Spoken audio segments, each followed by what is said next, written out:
From MTN News, this is Montana This Morning. Amid holiday gatherings, health leaders are watching for a possible COVID surge. I'm Naomi Ruckham in New York with the latest on one of the toughest mask mandates in the nation. I'm Joe St. George on Capitol Hill. Congress is considering some big changes when it comes to the price of prescription drugs. We go inside the debate to give the government more power. Coming up. Well, happy Tuesday, Southwest Montana, just ahead of 6:30. Chet Lehman, Matt Elwell with you here. Live shot from the Montana State University campus. Finals week up there. It is. Good luck to all of you. If you waited until now to study, there's always next semester. That's right. Yeah, on the Chet Lehman plan of education there. Yeah. Well, it looks like Mother Nature's kind of waiting to the last minute, and here we are. We're looking at some changes heading our direction right now. Wow. Right? Look at this, 40s? Yeah, that's for early morning temperatures. Sounds like a good thing. It does, but really the setup is we're getting a lot more moisture in the middle part of the atmosphere, and once that colder air dices its way through, look at the Montana-Idaho state line there down to the south. That's where we're seeing most of that snow really piling in early, and then we'll see the snow really trying to work its way through. Overall, it is an impressive batch of snow trying to move through as you head into the evening and overnight. Tomorrow morning could be a little dicey. Chance of some showers, rain showers in the Bozeman area initially around rush hour tonight.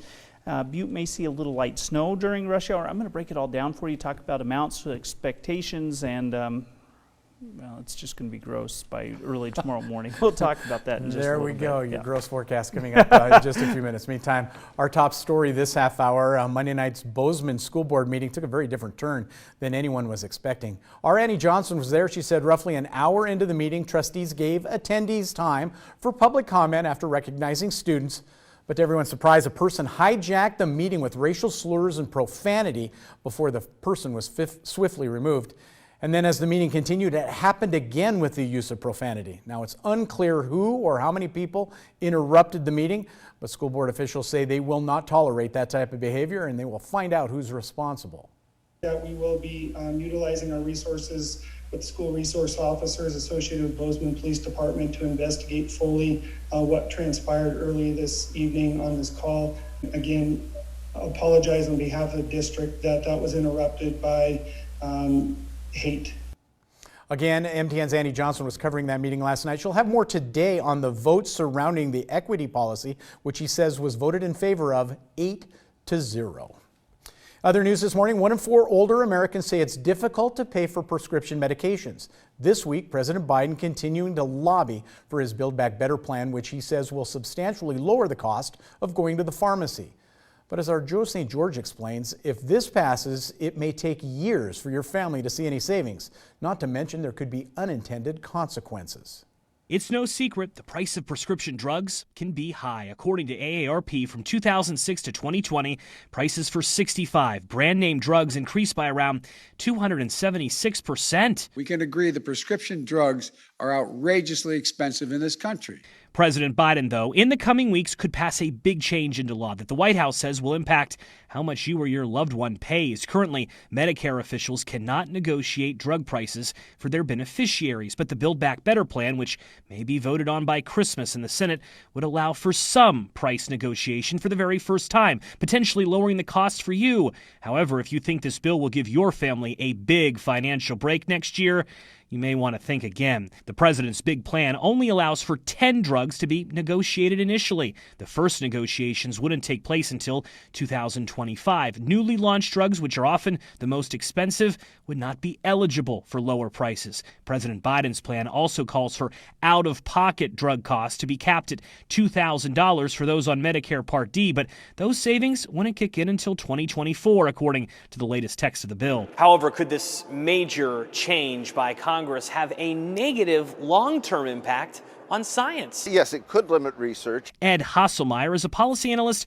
for the Conservative Heritage Foundation. He argues the threat of lower profits for drug companies could limit research in the development of newer, more effective drugs for older Americans. Whenever you're doing work in this area, it's a big gamble.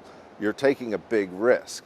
And so to justify the risk, you have to have the potential of a big payoff. Of course, for the millions of Americans struggling to pay the bills, any relief is welcomed. It still remains unclear if and when President Biden can get his bill through Congress. In Washington, I'm Joe St. George. Other medical news this morning, the U.S. has reached yet another grim milestone in the coronavirus pandemic. Total number of deaths has hit 800,000. That development comes as New York enacts one of the toughest mask mandates in the country. And the United Kingdom confirms its first death from the Omicron variant. Naomi Ruckham reports this morning from New York.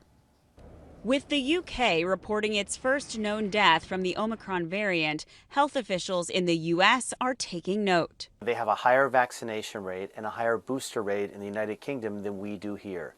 And they're seeing Omicron going from very few cases to close to 40% of the cases in the country, literally in a matter of days. While the fast-spreading strain has been detected in more than 24 states, it's the Delta variant that's driving up infections nationwide. The average number of COVID cases across the U.S. is up almost 40% from last week, with hospitalizations rising in at least 42 states. Fully vaccinated is going to be those 3 shots.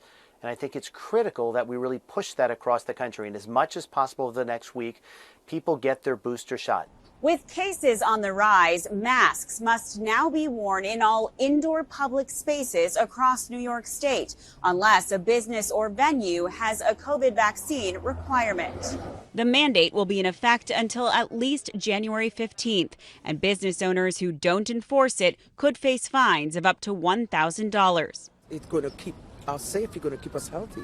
I feel like it should be left up to the individual. Beginning Tuesday in New York City, all children 5 to 11 years old must have proof of vaccination in restaurants, fitness centers, and entertainment venues. If they want to enjoy all the great stuff happening around the holidays, they need to get that vaccine dose, and they can do it real quickly. Despite warnings of a winter surge, a CBS News poll finds nearly 2/3 of Americans still plan to gather for Christmas. Only 1 in 5 Americans have canceled family get-togethers so far. Naomi Ruckham, CBS News, New York. Naomi also tells us health officials say more people are headed out to get their booster shot. An average of more than 900,000 people a day got boosters last week. That's a record for the United States. Families hoping to bring home a pet for the holidays are ending up heartbroken and out sometimes thousands of dollars. Mallory Sophiste has more on how to spot these fake puppy sites as we count down the 12 scams of Christmas. It's so easy to become invested once you see a pet online, and scammers are capitalizing on your emotions, coming up with different reasons for you to send them money until you realize it's a scam. Lori Hayes saw this photo and felt an instant attachment. My heart was broken because my dog just passed away and I wanted a new dog. Hi, Lori, this is Barbie playing. She found 10-week-old Barbie from a site called Classic Pug Family. I'm 100% legit, no scam, I promise you. They wouldn't take credit card, they would only take Zelle or gift cards. But at that point, I'm desperate. So I sent them the money. It was $650 for the dog and $250 for shipping. I sent it through Zelle, so they have $900. 2 days later, she receives this urgent email saying that they need an additional $980 because it was summertime, that they needed to ship the dog in an air-conditioned crate. I want this dog, so I Zelle them the money. She gets the flight number, then another urgent message stating that there are custom fees for the dog in JFK Airport. I think that was $1,500. Lori called JFK Airport and a worker confirmed no fee like that existed. The seller, however, wasn't letting up. As you can see, she's so cute and adorable. They said your dog is stuck in a pound. It's not getting food. It's not getting taken care of. The conditions are horrible at the airport, and it's your fault because you're not paying this $1,500 fee that the airport supposedly implemented in keeping the dog, on top of the $1,700, $1,800 that I already paid them. Lori didn't send any more money, and the scammer stopped responding. Here I'm thinking I'm getting a pug.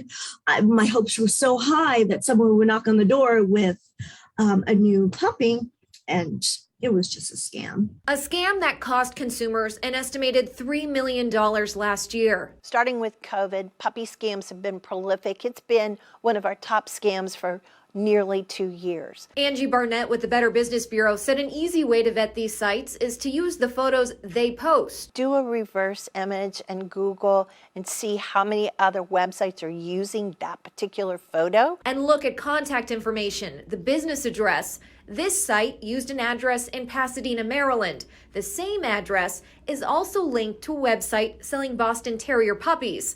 A resident confirmed to the BBB they have nothing to do with either business.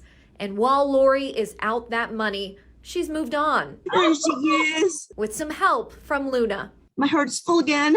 I have my dog, but I really want to caution everyone, please, please, please do your homework. Lori met Luna in person, so she knew she wasn't getting scammed this time.